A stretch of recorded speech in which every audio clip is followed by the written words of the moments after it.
On est face à des métropoles qui, dans une logique de non-aménagement du territoire, parce que je pense que quand vous laissez faire, au sens libéral du terme, vous avez des métropoles qui grossissent de plus en plus. Au lieu de les laisser grossir de plus en plus, il faut plutôt leur donner des fonctions. Il faut leur donner des fonctions d'université, recherche, grand pôle de mobilité, des fonctions nécessaires à tout un territoire, fût-il une région. Et donc, redéfinir les fonctions des métropoles dans un cadre régional décentralisé et amélioré.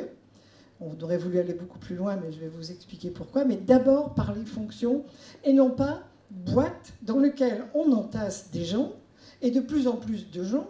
Et parce qu'il y a de plus en plus de gens, il faut entasser aussi de l'activité. Et parce qu'il y a de l'activité, on a des problèmes de logement. Et parce que tout le monde n'est pas payé au-delà de 2 000 € par mois, on ne sait plus comment faire face aux gens qui ont moins de 2 000 € par mois au centre des métropoles. Bref, arrêter de faire des boîtes, mais reprendre langue avec des territoires chargés de fonctions pour l'ensemble des territoires concernés. Et je disais toujours, la première chose qu'on demande dans une commune rurale à la métropole, c'est d'accueillir bien le jeune qui arrivera là, non pas forcément en 6e ou 7e année d'université, mais en première année d'apprentissage, et qui aujourd'hui galère parce qu'il ne sait pas très bien comment il va trouver un moyen de se loger fût dans une caravane. Bref, métropole, fonction. Deuxième point, c'était comment écrire les autres territoires. C'est-à-dire, qu'est-ce qui se passe dans les autres territoires? Premier constat, les métropoles entre elles, déjà, ne sont pas les mêmes. Vous avez des métropoles riches, Nantes, Rennes. Vous avez des métropoles très pauvres, Lille, Marseille. Vous avez des métropoles très riches, Paris, Lyon. Inégalité territoriale violente. C'est ça le deuxième constat. Un enfant de France, soyons parfois avec un vocabulaire qu'on emprunte à d'autres, qui naît ici ou qui naît là, à égalité, j'ai envie de dire, de famille, n'a pas les mêmes chances. Ce n'est pas vrai. C'est-à-dire, quelle que soit la qualité des enseignants de l'école, de tout ce qu'on veut, cet enfant n'a pas les mêmes chances. En tout cas, peut-être pas les mêmes chances, mais les mêmes possibles. Parce que je crois que les mots aussi ont du sens. On a bâti tout un programme pour nos intercos en disant il est urgent qu'il y ait des projets politiques à l'intérieur des intercommunalités. Et je vais faire sursauter certains qui sont à la même table. Il faudra donc un projet politique présenté par l'interco, parce que autrement c'est quoi l'interco? C'est quelque chose qui naît après les élections, c'est-à-dire qui naît après les choix, qui n'est pas démocratique. Il n'y a pas moins démocratique qu'une interco.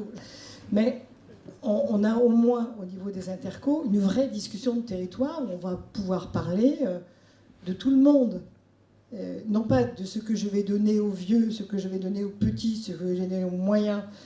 Non, comment je vais essayer d'organiser au mieux la vie avec travail, logement, mobilité, environnement, espace sensible. Comment je vais donner une dotation spécifique à telle commune parce qu'elle a des espaces extraordinaires qu'il ne faut surtout pas toucher parce qu'on en a besoin, c'est notre survie. Mais je pense aux zones humides, aux zones naturelles.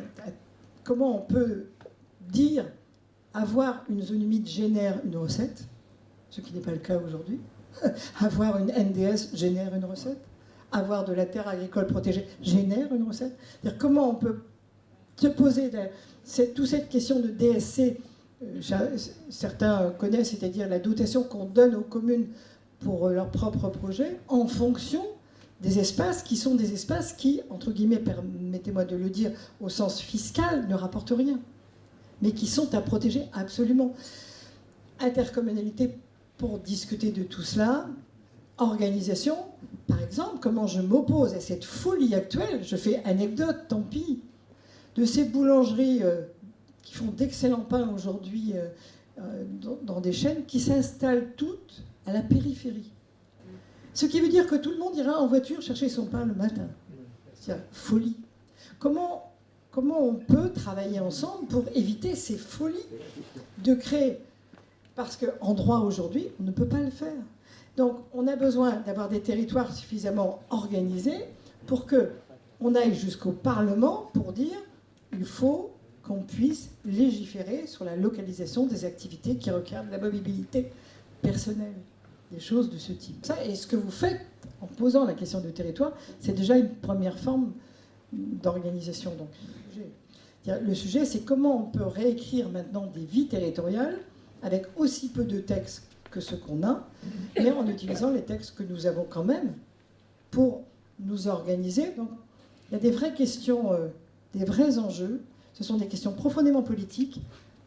Quand les territoires s'expriment, et je rejoins ce que disait René, c'est important qu'ils portent leur richesse. Il faut qu'il y ait un lieu dans lequel on parle de ces territoires-là, de la métropole au territoire rural, de Polygontoul et de Saint-Jean-du-Doigt, et qu'on puisse dire après, ensemble, quelles sont nos priorités, c'est-à-dire en fonction bien sûr d'un projet de société aussi. Et donc on a ces outils-là. Je dis aujourd'hui, on ne les utilise pas parce que les territoires ne poussent pas. Et ça devient des réunions obligatoires. Il faut les faire parce que c'est dans la loi, mais il faut passer de ce que je disais en début de propos, de la concurrence entre les territoires à la coopération entre les territoires. C'est ça le pas qu'il faut faire. On a les outils. Aujourd'hui, ils sont quasiment, je le dis comme je l'entends, pas comme je le vis, au point mort. C'est-à-dire qu'ils ne sont pas encore utilisés. Voilà ce que je voulais vous dire. Moi,